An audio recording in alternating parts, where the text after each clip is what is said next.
The last journey to the Philippines before Angeline and I got married back in 2013. I just want to do maybe a short sort of audio on this, just going through the whole journey to there and what happened and how it all came to pass. So at home here, with rucksacks and home rucksack, little knapsack packed and a slightly more stuffed up suitcase, no longer the old red one I had one before, but now a big chunky one that you had to buckle up. Dad took me to the station in a place called Totnes. I caught the First Great West, First Great, no, West, sorry, what train was I called? Oh, First Great Western, that was it, to Paddington, London. And give him a hug and kiss and say goodbye because it'll be a month before I came back. So with my precious little possessions, found a nice seat on the train by the window, sort of near my luggage case so I could keep an eye on it. Sort of, you tend to hug on to your belongings when they're so important on a long journey. And sort of put my feet back a bit, and it was like 6 o'clock in the morning, and plugged myself into earphones and just listened to some nice music that brought me close to the Lord. And then I'll look out the window and watch the world go by, the trees whizzing by, the fields, the cows, the sunset gradually rising because I got near London, the great planes taking off or landing near Heathrow before I got there. And finally, we would sort of cruise into Paddington Station, which is a complete stop, don't go any further than that. And I'll sort of be up a couple of minutes before we got there, grabbed my case before everybody else got there because it's such a mad rush sometimes, these trains.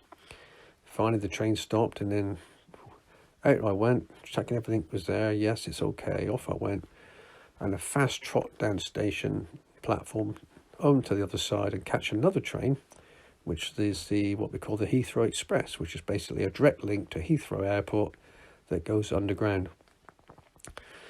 So safely in there, tickets in hand to show the ticket chap when he came around, and sitting down virtually on my case just to keep it steady, just ready to get it quick when I got to the right station.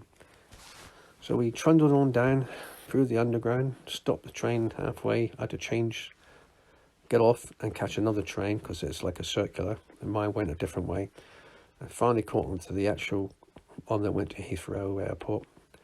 Finally got off that one and then trundled along the corridors with myriads of people buzzing around, all with their suitcases, some dressed smartly with suits and ties, different races and ethnic backgrounds and various multicultural peoples around. And then finally at the lift and hey-ho into the departure lounge. Of course, I'm there a good hour or so early, maybe 2 hours. So back to the old routine of grabbing hold of my suitcase and just hanging on to it with dear life so nobody would actually come and take it or do anything, because people can be like that. And also in those days, there was always a risk of bombs, so you mustn't leave your stuff unattended.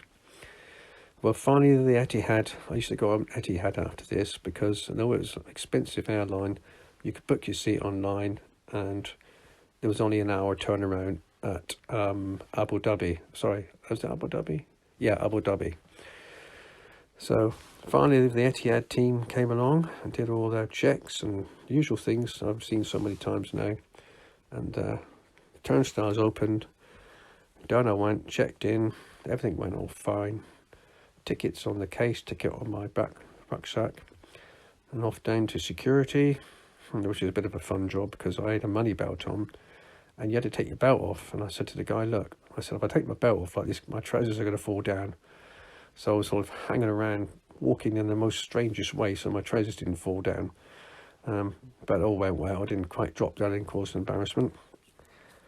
And then, as before, trundled into the departure lounge, buy myself a coffee, a huge great mug, more like a bowl of coffee, and a croissant or something like that. Read a book, and then spend another hour or so, probably 2 hours there, waiting for the plane. And finally the after a number of hours being in the airport, the plane finally arrived, and I sort of came in. It was a bit late, but anyway, I thought it was going to be a bit of a rush to get to the other end because we're leaving late. But anyway, all goes well, and eventually onto the plane. And in my seat, I always picked the aisle seat because it was more cozy and easier to manage if you want to go to the toilet. And I now got in such a routine that I knew that when the food came around, as soon as that food trolley went by, nip to the toilet quick, because you'll be absolutely ages getting to the toilet after that, because everybody else is going, you're just eating their food and had a drink. So I had it sussed out. And I always liked the aircraft food. It was really nice. It's always tasty, and nice coffee as well. And yeah, it was good food. It's good food, and you know. And they always had videos there in your seat to watch. So they gave you a headset, and you just watch whatever you wanted to watch. I used to watch 2 or 3 movies before I had enough of that, and then I used to cover myself with a blanket that's supplied to keep you warm. And then just put my headphones on, have a time of prayer and worship, and just glorify God. And then eventually we'd arrive at halfway point, Abu Dhabi, and that was a massive, great airport, that one. If you can just look right down dead straight, and it just went on into the distance. Huge airport, but it's freezing cold. The air conditioning there was too good. Considered outside it was nearly 100 degrees, and this is night time. But on this occasion, I believe, we were late, and they rushed us through the whole airport. I didn't have a time to sit down, go to the toilet, refresh myself, anything. It was like, not quite run, but they said, yeah, you just go through, and straight on to the next plane. So it was a very quick turnaround, too quick for me. And it's like you didn't have a time to even stretch your legs, or just sit back down on an aircraft's seat again. Well, after that, next set of the journey, next routine, food, videos, movies, try to sleep. Finally arrive at Manila late in the afternoon, just before sunset, and go for all the turnstiles and sort of praying everything goes all right, no hassles, no problems, no corruption. Because the first time I went, there was somebody who said, how much will you give me? And I thought, oh, crumbs, here we go. First time I got there, and he wants a bribe. So I said, oh, I can't give you 500 pesos, I'll give you 200, which he was very happy with. But it's better to do that than to have any hassle. And then eventually managed to get a lift, or rather pay for a taxi to get up to the accommodation, and hey-ho, all goes well, checked in, or in this case, yeah, got up to, I think it was called Manila Airport Hotel, something like that anyway. But yeah, got in there and checked in, got up to the room, and then just waited for Angeline. She was coming along to meet me there with her auntie. So I sort of refreshed myself, relaxed a bit, and then heard a knock on the door, and it was dear Angeline.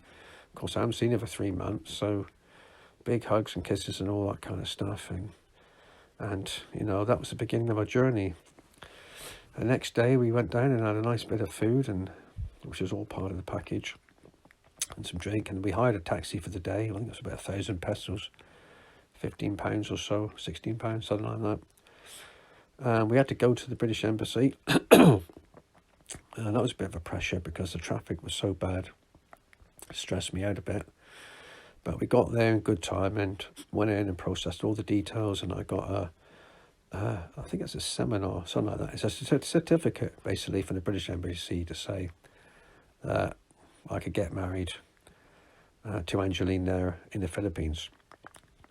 And when we got back, finally, to her place, so we obviously had to catch another flight that day to go back, to get down there. And I think it was that day we went, and maybe the next day, it may have been the next day we caught a flight early in the morning, so we stayed one more night at the hotel. Yeah, so we got then right down into the new airport now, which is about an hour's journey away.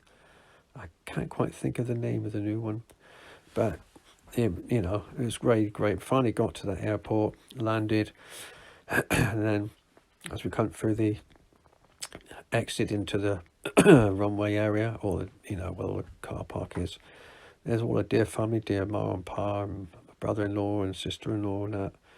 It was just wonderful to see them and to hug them and to just to be with them again. And I do miss them so much. And of course, it was so hot. It's just wonderful, really, for me from the UK. When you get fed up with the cloud and the fog here, I live near the moors. It's always raining and cloudy and foggy, not much sunshine compared to other places, and it's just wonderfully hot there. I love the heat in the summer. So then I took a long journey back home, and we had to next day we had to go, I believe it was next day, down to a place where you have to register that you're going to get married. So, and that takes 10 days to process. So we did all that, and then we had to go to sort of a, I don't know what you want to call it, a seminar for couples getting married. Obviously, because I'm a Westerner, they didn't do it quite the same way. It was very, very basic, because usually they have to spend a day doing it. And so went through that. I had to pay 500 pesos just to help them, say thank you very much. But that was done. Angeline got the paperwork for that. And finally, after the 10 days, we got the certificate to say that we could get married, which was the 17th of July. And so, with much preparation and leaflets made out and invitations, working out the food and all these other things, which Angeline's already done most of it already herself with the wedding planner. She really did a good job.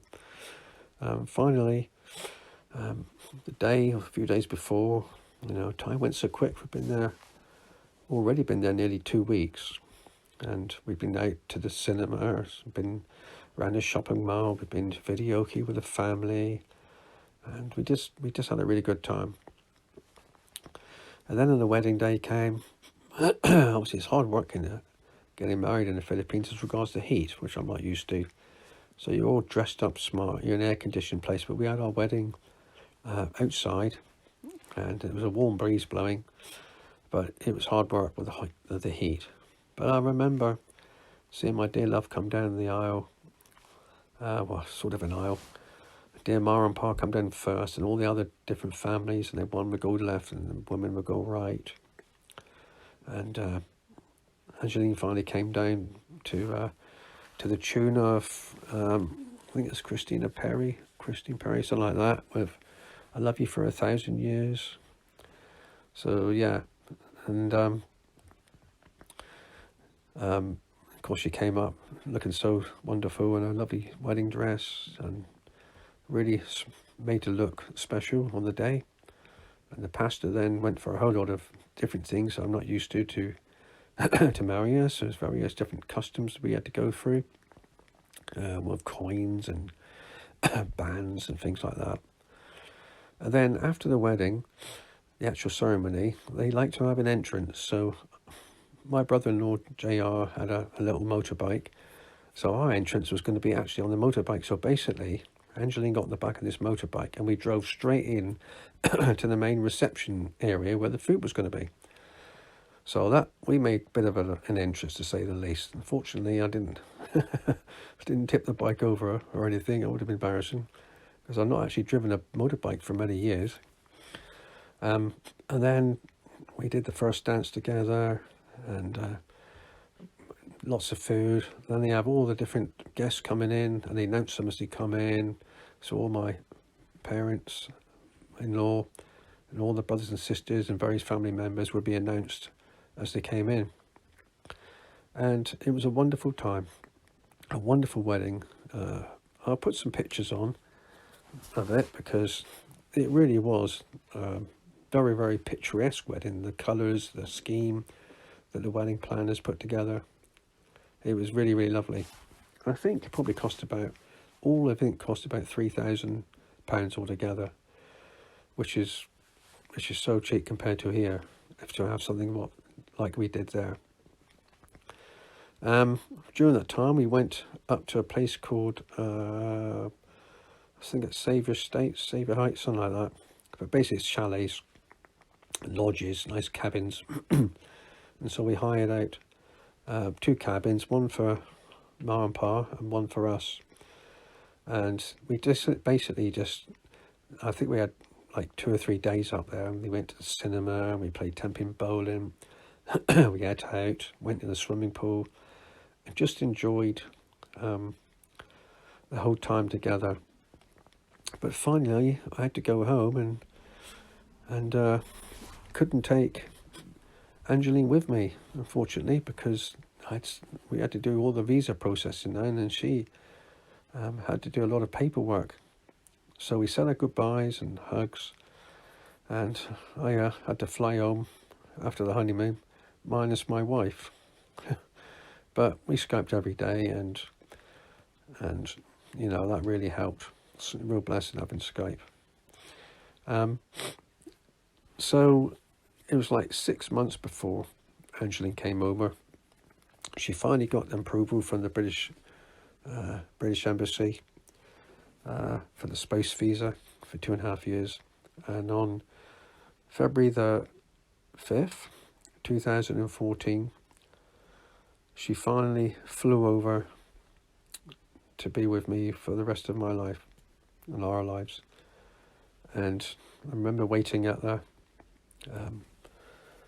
the departure lounge for her to come through, and I was going to film her coming through, and I just caught her because I missed her, and just caught her on film, coming through with her case. We're looking all brown and dressed for the summer, but of course she wasn't used to the cold, and even though it wasn't particularly cold when we got there, she was shivering like anything, bless her. But you know, she soon began to adapt to the climate, and now she's wonderfully settled in, and our 2 boys as well that we love so much. The Lord blessed us with a wonderful journey. It was a wonderful experience, and the whole getting to know each other and getting married, and the whole journey up to now, 8 years along the line, nearly 10 years of actually knowing each other, has been the most amazing and wonderful journey of my life. And the Lord has done amazing and wonderful things, delivered us from every trouble, every trial, every financial hardship, anything and everything that's negative, the Lord has delivered us from. So I want to encourage you and pray also that you may have the same wonderful experiences Angeline and I have had.